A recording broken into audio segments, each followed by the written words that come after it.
To begin my speech today, I was going to thank everyone here, but Eugene and Audrey, already did a great job of that. So I'll just kind of round out some that weren't mentioned, but know that we are extremely thankful of everyone here at BUD. So to Mrs. Sloan and Mrs. Malky, thank you for running a more up-to-date and more organized library than most public libraries I've been to.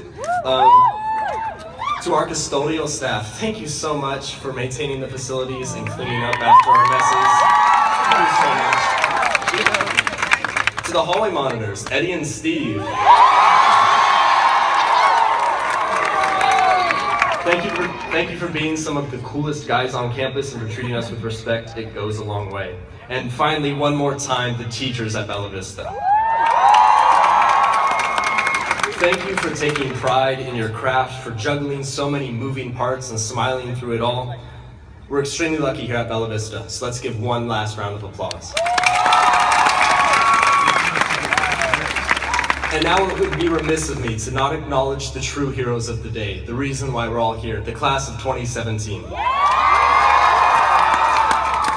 We're here, we made it, it's hot, it's going to be a long day, so I won't take up too much of your time, but if you'll indulge me for a few minutes, I have a story I want to tell and some thoughts moving forward. Thank you, Jada. Freshman year, at the winter rally, I dropped my girlfriend in front of the entire school.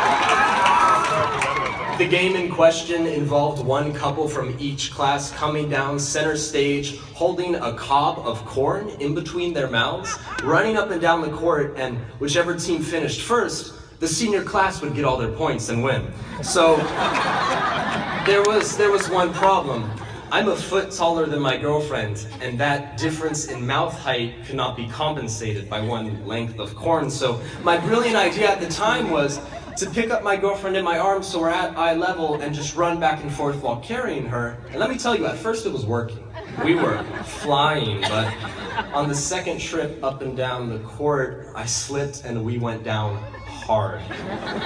I've never heard such an audible gasp or felt such a palpable cringe in my entire life. I lay there at half court, red in the face, corn kernels plastered in my neon-colored braces, drool running down my chin, thinking, this is the most embarrassed I have ever been. And I thought I was going to be single pretty soon. I got extremely lucky in that department.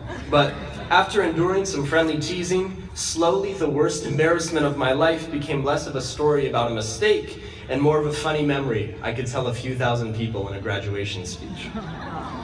And that transition is the reason I share this story with you today, because now, whenever I have the opportunity to speak publicly, I have a safety net.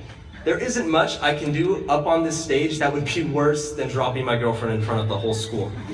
So what was this massive failure has become a comfort, and that's huge, because the advice we are given is kind of paradoxical. We're told to be unique, to forge our own paths, to think outside the box. But then we're also conditioned to view any sort of failure as the worst possible outcome of our efforts. Don't get me wrong, it's good to be held to a high standard. But before we enter the real world, I think it's crucial that we reevaluate our perception of failure. As one of the greatest minds of the 21st century so eloquently put it, everybody makes mistakes. Everybody has those days. Everyone knows what I'm talking about. Everyone gets that way. Hannah Montana.